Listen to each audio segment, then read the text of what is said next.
Has the only thing your driver been doing lately is just drive you nuts? Well, this video is going to be for you then, because right after this, I'm going to talk about all the basics of making a good driver swing. So don't go away.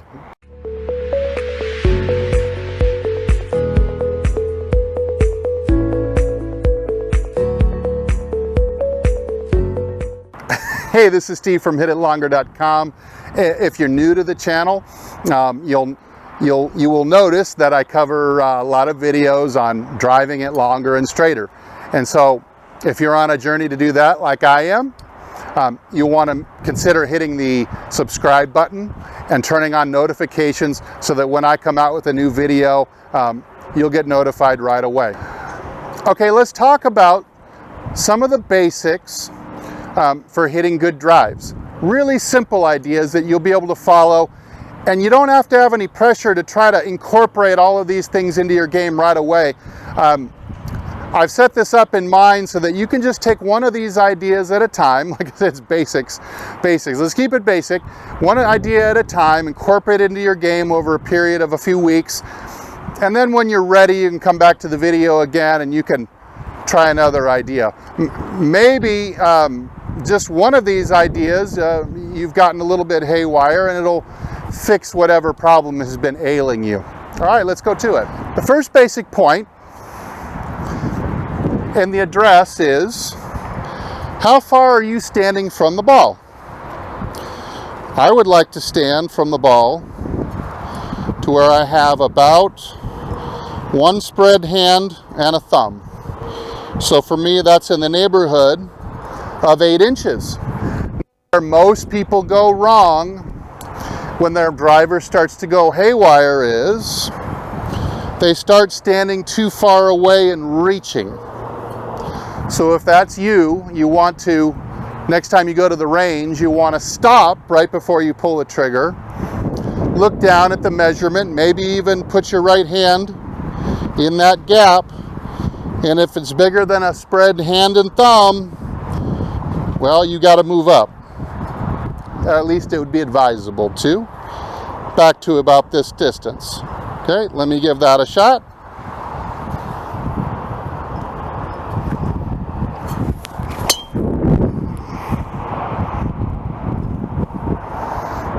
All right, excellent. Let's move on.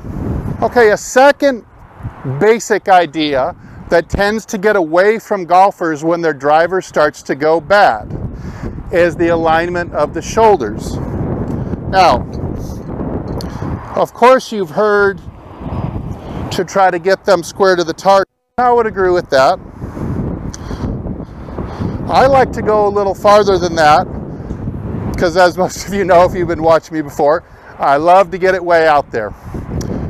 So I'm going to set up with my shoulders to actually encourage a little bit of a high draw. So let me set the feet. I will use my club to show you how I'm going to set up to hit a high draw. I'm going to tilt and I'm going to turn to the right a little bit. So the club is pointing a little to the right of the oak tree out there, and it's pointing upwards just a little bit because I have tilted my right side of my body down a bit. Just like that.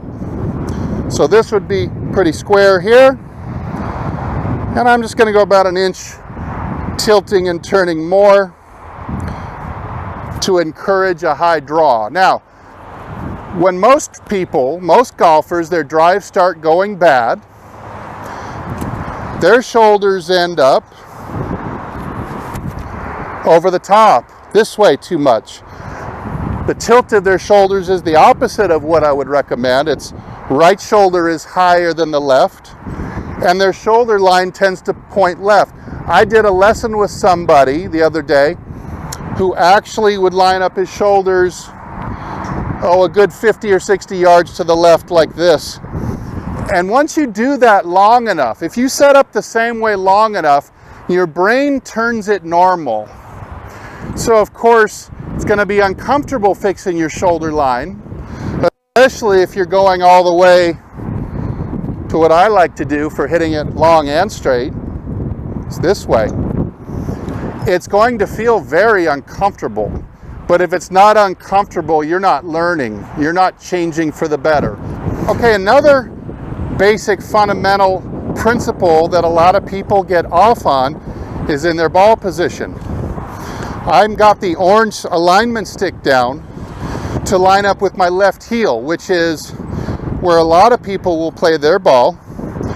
Some people, however, will make the mistake by getting the ball even further back from their heel.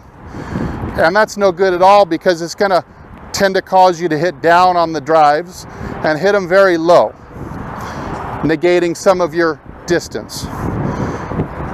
So if this stick is on my heel, roughly, adjust it a little bit, you can see that I've got the ball lined up about 3 or 4 inches even ahead of that, so that it is lined up right off of my big toe.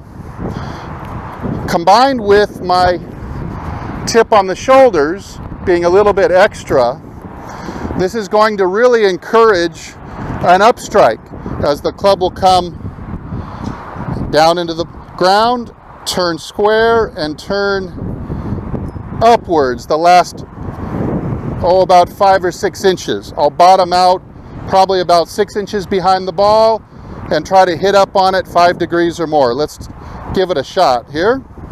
Shoulder square.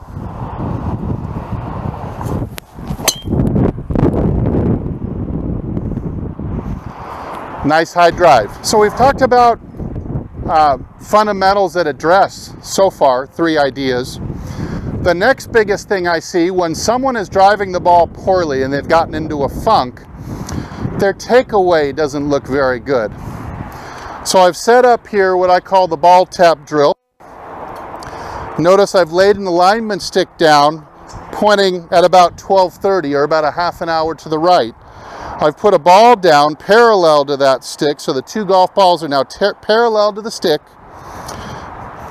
about 6 inches away, just enough to be safe.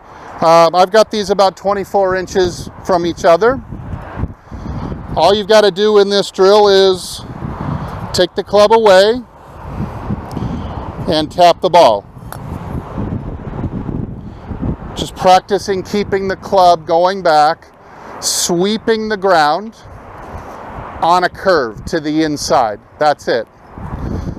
If you want to get really advanced, you can try to go ahead with the hit. And I'm going to try to do that fairly gently here. I'm going to tap the ball and go ahead with the hit.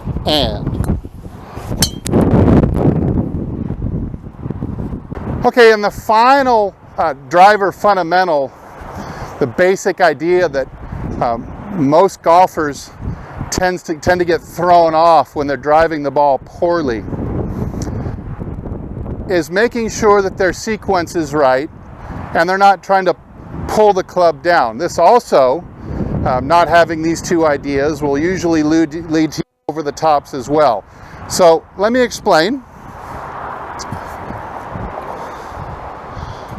The 2 ideas that we're looking for here are, number 1, soft arms and hands, extremely floppity. Most golfers who are hitting the driver poorly tend to squeeze. You can see veins popping out, you can see muscles popping out. Go as extreme as you can into spaghettiness.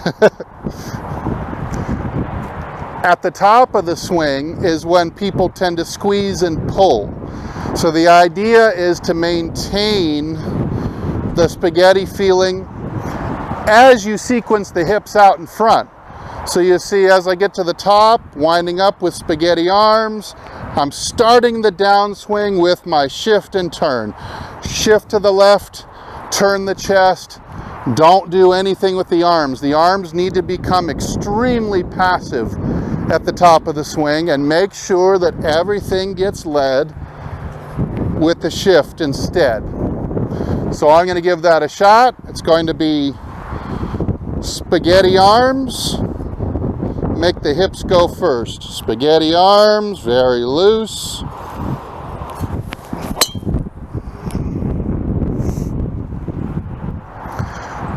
And I hit a fairway there because I stayed floppity. Instead of trying to pull or throw from the top, I shifted and turned through the ball to start my downswing. Incredibly important basic idea for most golfers to get. Okay, there's several different ideas for you to check on. Make sure that you're falling within reasonable boundaries on all of those. Those are the most common basic themes that I see when I'm teaching, that when someone comes to me and they said, man, I'm doing okay on all my irons, but man, I can't hit my driver. It's a total disaster. And let me tell you, I hear that just about every day from somebody that has, I want to work on my driver. Usually it's symptomatic with every swing they make, but a driver is the hardest club in the bag to hit just about, because it's got the least amount of loft, which makes curving either direction much more pronounced. And it's got the longest shaft that you're standing the furthest from, which just simply makes the equation even that more complicated to try to hit it in the sweet spot straight with any kind of power. Hey, I hope this helps. If any of these ideas have worked for you, I hope you leave a comment or even a question down below. Hey, if you're a slicer, check out down below the description. I've left a link to my free video on how to cure your slice in 30 minutes or less. Thanks as usual to Golf Development Complex, Moore Park, California, for all their generosity. I hope to see you again down the fairway somewhere.